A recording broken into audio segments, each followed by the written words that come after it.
Peter, good morning. It is a monumental morning. It is a historic morning. It is a morning that I believe the NFL never dreamed it would be waking up to. The fact that a young coach, a young black coach on the right side of 40, willing to take the calculated risk with his future career to call out decades of alleged/actual systemic racism as it relates to coaches and front office executives. I was stunned when I saw it.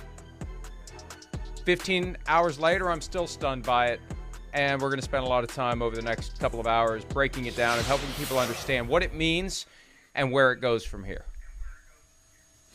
My absolute first reaction was, I guess Brian Flores isn't getting any one of these jobs, and he knows it. Because clearly, I doubt sincerely that if Nick Caserio in Houston had said, hey, Brian, we're going to give you this job, I doubt he would have done this. But, look, I don't know where it's going to land, Mike. None of us know where this is going to land. These are accusations. They are powerful.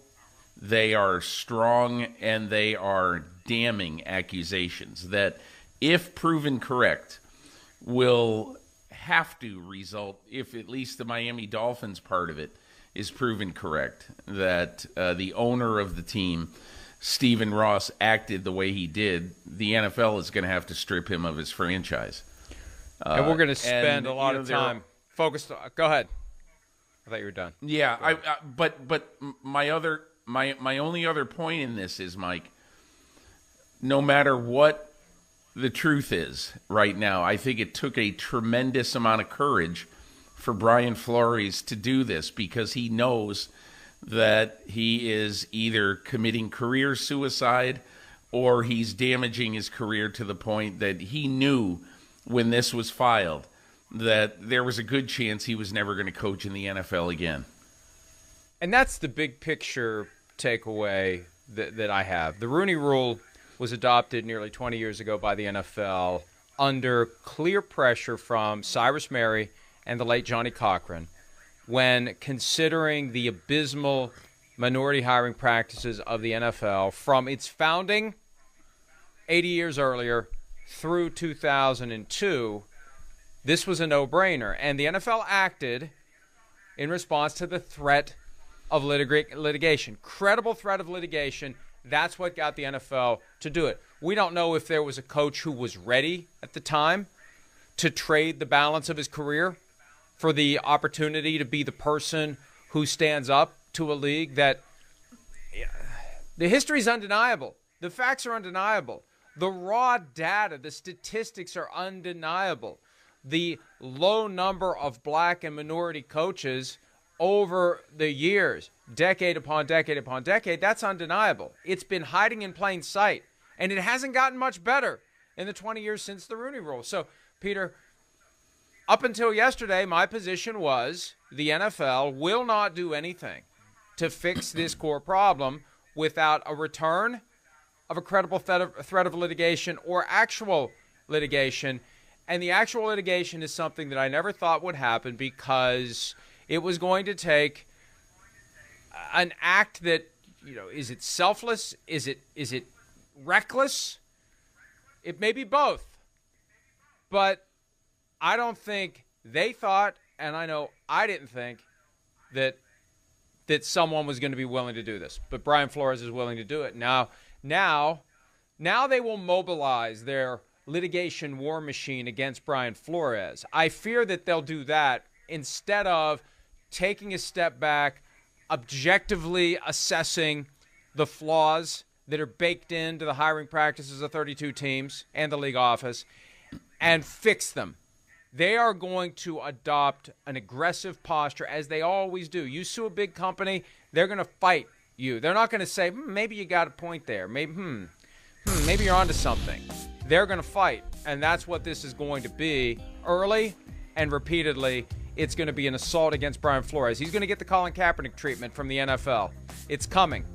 And it'll be wrong if he never gets an opportunity to get in the NFL, but it's coming. That's the way the playbook reads, not just for the NFL, but for every other big company. Peter. Mike, when the NFL reacted on Tuesday night and said essentially that Brian Flores' claims are without merit, and without merit was in quotes, the first thought that went through my mind was, how in the world can you know if the claims are without merit when he just filed the lawsuit 2 hours ago, or when it was made public 2 hours ago? I'm sure the NFL knew at some point before that. But, so that renders everything the NFL says in the coming days, weeks, and months about this lawsuit, everything, it puts it, in my mind, in extreme doubt. It puts the words of the NFL statements and what the NFL does here, it puts it all in doubt. What the NFL should have said is, we're going to have no comment at this time. We defend all of our results toward, better hiring practices among coaches. But instead of that, they dismissed this lawsuit out of hand. When in reality, Mike, and I know that if Brian Flores is proven in a court of law to be correct about any of these, it is going to be a bombshell. And certainly if he's correct about the Stephen Ross part of it, I mean, it's going to result in an absolute bomb, thrown in the middle of NFL ownership. The NFL has a very intriguing recent history of reacting initially to litigation. When St. Louis sued over the relocation of the Rams, and that was a lawsuit that eventually resulted in a cash settlement of $790 million, the NFL said there is no legitimate basis for this litigation. While we understand the disappointment of St. Louis fans and community, we worked diligently with local and state officials in a process that was honest and fair at all times. When Oakland sued over relocation of the Raiders to Las Vegas, Mark Davis said it was meritless and malicious. That's the first statement right out of the gates. John Gruden's lawsuit. Remember that?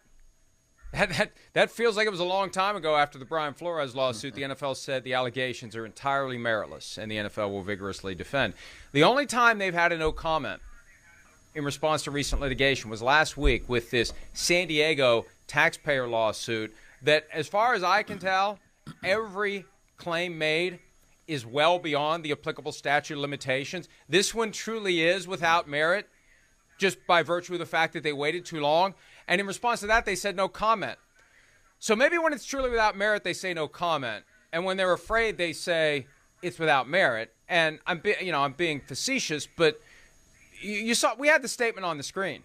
Beyond the fact that they claim on the first day that they're aware of it that it's without merit. And you made a great point, and I've retweeted it and we'll run with it.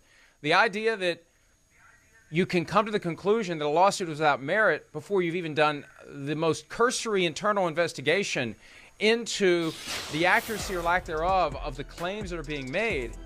Look at the rest of this. The NFL and our clubs are deeply committed to ensuring equitable employment practices and continue to make progress. Where's the progress in providing equitable opportunities throughout our organizations? Where's the progress? The numbers speak for themselves. Diversity is core to everything we do. There are a few issues on which our clubs or our internal leadership team spend more time. Where's the proof? The proof's in the pudding. Peter, all I got to do is look at the numbers. Pre-Rooney Rule, post-Rooney Rule. Whether it's hiring of minority coaches, retention of minority coaches, and the one thing that the discovery process will get to that may have the NFL more concerned than anything else, who gets paid, how much they get paid, how they get paid. Because you and I assume you've heard this too, have heard for years that coaches have their official salary and some coaches have their unofficial extra that gets thrown on top of it. When all of that comes to light, when all of those numbers are out there, and we may never see them, they may never hit the open public forum, but that's something the NFL is going to be very nervous about all of that coming to light, because that could result in a collusion lawsuit eventually against the NFL for the payroll practices of all coaches for the last 50 years. Yeah, Mike, I think I found myself thinking about not only the sort of undermined issues here. And when I say undermined, obviously we're going to have to find out what Brian Flores says is true. And that will come out in time. But I also found myself thinking back over the 38 years I've covered the NFL.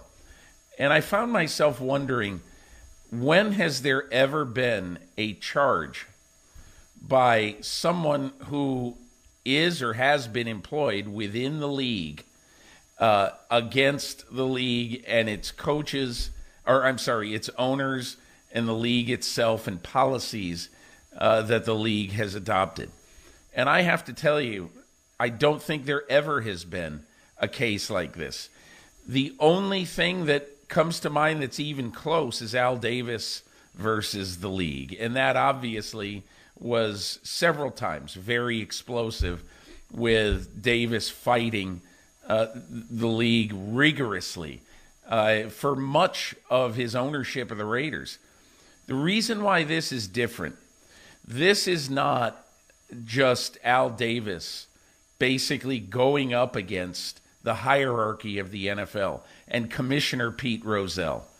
This is Brian Flores going up against individual coaches, owners, and policies that the league has adopted, and basically calling out the NFL to say that the rules for equal racial policies in the league are a sham. And he said it very clearly.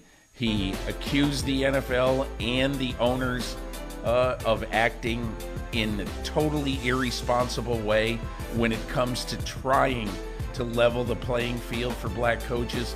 And Mike, the one other thing I found myself thinking about, a couple of weeks ago, I had Troy Vincent, the NFL executive who basically is in charge of making sure that the Rooney Rule is enforced correctly and that black coaches throughout the league and minority coaches throughout the league get a fair chance.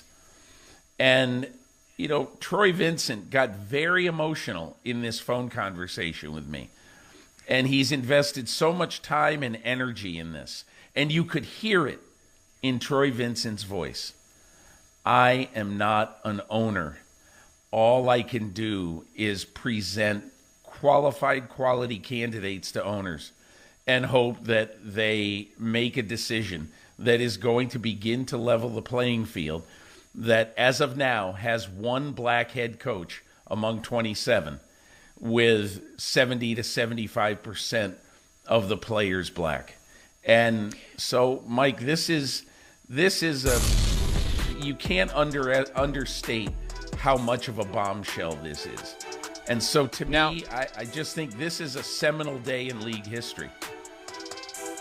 People have asked me repeatedly, because I handled cases like this during my years of practicing law, 18 years in all. For a big chunk of it, I defended cases like this. I prosecuted cases like this. And people have asked, how will Brian Flores prove his case? Well, the best way, always, to prove a case like this, because you're rarely going to get a smoking gun. You're rarely going to get a Jack Nicholson in A Few Good Men moment where someone cracks on the witness stand. You're rarely going to get that. You're rarely going to have direct evidence of discrimination. Anytime you can use the words of the party that you're suing, the company, words from key executives against it, that makes it a hell of a lot easier to prove your case. And you mentioned Troy Vincent. There's a quote, paragraph 7 of the complaint filed by Brian Flores. Troy Vincent quoted as saying, "There's a double standard, and we've seen that. It's part of the larger challenges we have.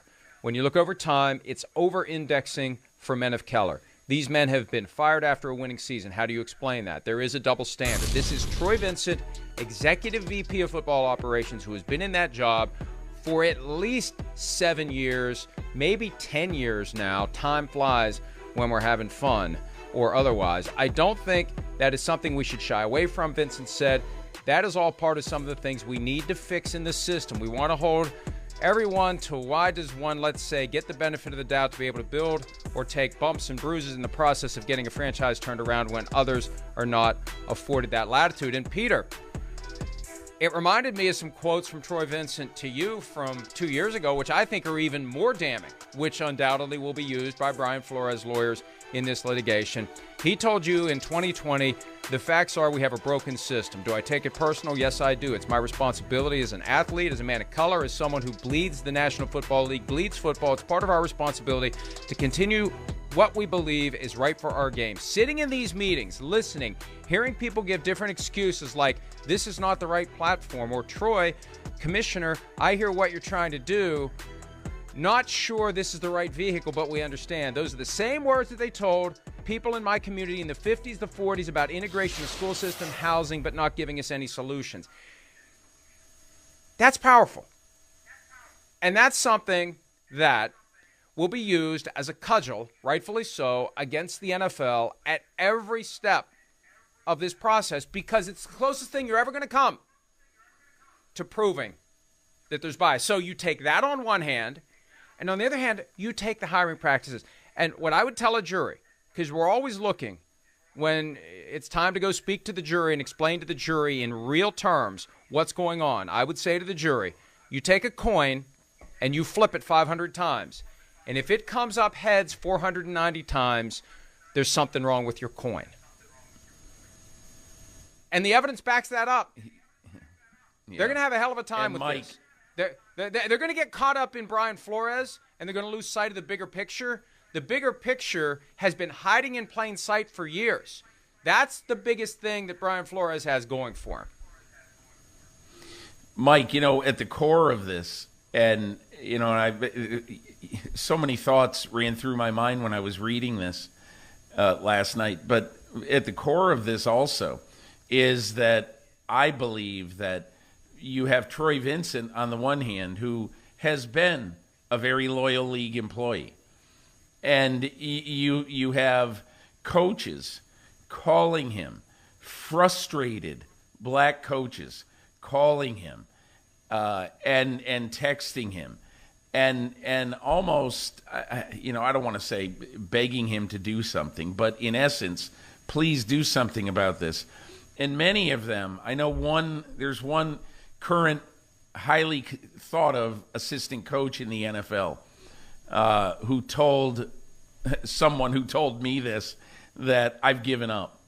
I'm not even trying anymore. If somebody calls me, I'll be happy to talk to them, but I'm not strengthening my resume. I'm not politicking for this. I've told my agent to shut up, because it's over. He said it's over.